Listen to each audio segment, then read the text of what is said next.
Good afternoon. My name is Mai Hassan. I'm from Alexandria, Egypt. I'll be representing my team. The title of this research is an investigation into the echo of Suprematism principles on architecture. As the title suggests, the design of this research is centered around the critical analysis of Suprematism's principles' influence on the realm of architecture. Holding the margin of postmodernist movement is the driver of this research in exploring the physical and symbolic effects suprematism has on architecture. So let's begin. For a person that is incredibly still, the surroundings and state are a radical transformation. It is a literal threshold seen not as a final destination, rather a temporary stop on our way to somewhere else. The space also marks a moment of internal transformation as one's identity shifts from a person to that of a wanderer. The new art of suprematism, which has produced new forms and formed relationships by giving external expression to pictorial feeling, will become a new architecture. It will transfer these forms from the surface of canvas to space. Since Malevich's prophetic creation of suprematism, he predicted that it will lead to new architecture. Subsequently, the scope in which architecture is viewed has changed dramatically. Despite worldwide steady interest into suprematist works and a great number of insightful and deep research, it must be acknowledged that the ideas in the sphere of architecture are almost poorly studied.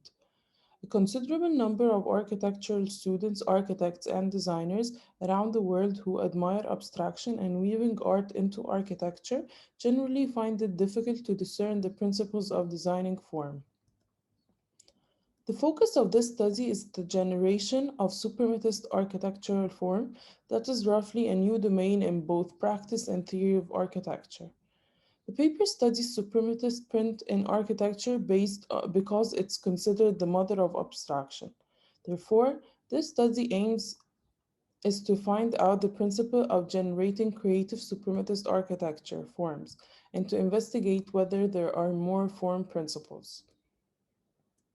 This prompts the formal language of the paper. The objective of this paper is to reach a solid pattern that could aid architects to unleash suprematist architecture. By putting that into perspective, the acumen of suprematist patterns and techniques can aid architects to explore the assortment of suprematist architecture. As for the methodology, firstly, content analysis was conducted through categorizing data and phrases under different themes and clustering them into variables. An exploratory method was used to figure out the formative ideas, the formative design of two suprematist projects. A thorough analysis of two distinct suprematist examples was conducted based on a multi-qualitative study by using descriptive and analytical methods in which the qualitative study notes common patterns and themes. As for the patterns of suprematism principles based on literature, number one is abstraction. Abstraction embodies abstract lines, shapes, and surfaces. It is regarded as an engine of discovering space, principles of research, and a way to unbound invention. Number two, distorted perspective. Suprematists instead merged in some of their works between additions or subtractions, with distortion or twisting, resulting in producing new and rebellious forms. Number three, fragmentation, which renders the cracking of a block, making it porous, then a new organizational pattern is being created, giving birth to new geometries. Number four, the idea of and gravity, which is defying gravity. The idea of ground is a critical issue for most suprematist projects. Generally, in the works of suprematism, utilizing tilted columns and juxtaposed surfaces characterized by motion, power, and energy are the key. Analysis of form. This part of the paper addresses some techniques that were used to help generate the later inferred analogy. Some formative ideas were suggested by Clark and Pose that could be helpful in making some advances in the process of designing. Others were gathered from principles of form stated by Ching. Each point is firstly explored in isolation and then in relation to other issues. This data is studied to discern the strength and to identify the dominant underlying thought of each project.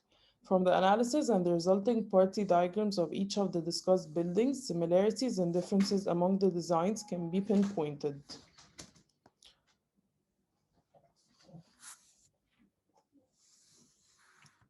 The research analyzes a series of suprematist examples that manifestation did respond to a particular status, which is interested in merging the languages of art and architecture subsequently. For the first example, which is Lenin Institute, by Ivan Leon Dove. In 1927, Ivan toiled the concept for a research complex as his thesis project at architecture school. The Lenin Institute, as it was named, housed facilities for the development of science in Moscow. The institute is constructed of a sequence of clear primary geometrical forms which are pronouncedly put together. This diagram illustrates the attempt of dissecting the Lenin Institute project using the formative ideas addressed earlier and formulating a concluded party diagram that showcases the multiple studied aspects of the project. This table explains the relative ties conducted based on the previous discourse elaborated in the previous section. Based on the previously inferred deduction, Ivan employed a significant pattern that is brilliantly and thoroughly mimicking the unleashed principles of the pioneers of suprematism into the realm of architecture. The deduction manifested clear pattern that could be roughly bounded in multiple points, which are the implementation of abstract forms, the technique of playing with light, layering of platforms, the use of fragmentation, porosity connecting the inside with the outside, creating an illusion of a distorted perspective of three vanishing points, the act of instability and the tendency of defying gravity, and finally, using geomimetic tectonics to give the stir of futurism in the creation of the outworld architecture. The second example is the Peak by Zaha Hadid. The submitted design proposal for the Peak illustrates a leisure club that is designed by Zaha Hadid. Hadid did address suprematist geology in describing the proposed design. In addition, she mentioned that the architecture is like a knife cutting through the site. It cuts through traditional principles of organization and reconstitutes new ones, defines nature and resists destroying it. The party diagram illustrates the attempt of dissecting the peak project utilizing the formative ideas discussed prior to this section and formulating a deductive party diagram that showcases the multiple studied aspects of the project. This taxonomy explains the relative ties conducted based on the previous discourse elaborated in the previous section. The peak, the peak project exploits a pattern that aided the foundation of the creation of principles of suprematist architecture. This deduction manifested a clear overlap with the Lenin Institute project, which sharpened the deduction of the solid pattern that is used to aid the birth of suprematism architecture. From the analysis of the two previous projects in the previous section, patterns in the design consideration of the various architects were identified. Similarities in design approaches appeared among many of the architects' works, independent of time, style, location, function, or type of building. The similarities can be grouped into dominant themes or formative ideas which were conceivably used in the generation of suprematist buildings designs.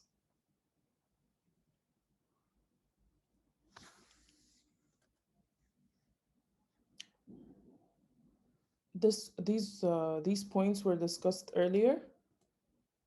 So the new findings are play with light. Alteration of masses under the element of daylight is one of the techniques used intensively by suprematism architects. However, the factor of shadow adds motion and aliveness to the elevation. Number two, layering. Layering in painting is the application of multiple layers of colors to give the painting a sensible depth, while layering in this part of the study means dealing with building floors as separate entities or levels to slowly ignore the grid below. Third new pattern. is porosity. The essence of porosity is the study in conduct. The stud is the In this study is connecting the inside with the outside via landscaping the project.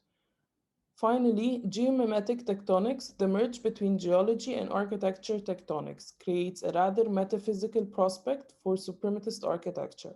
The term geomimetic tectonics is the binding of both realms, sparking suprematist architecture. It doesn't mimic nature, but rather grasp its mechanism.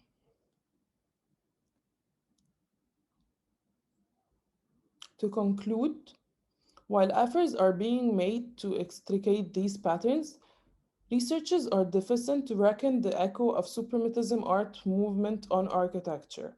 The approach to the study, which is presented here, is a radical one, but commensurate with the issue.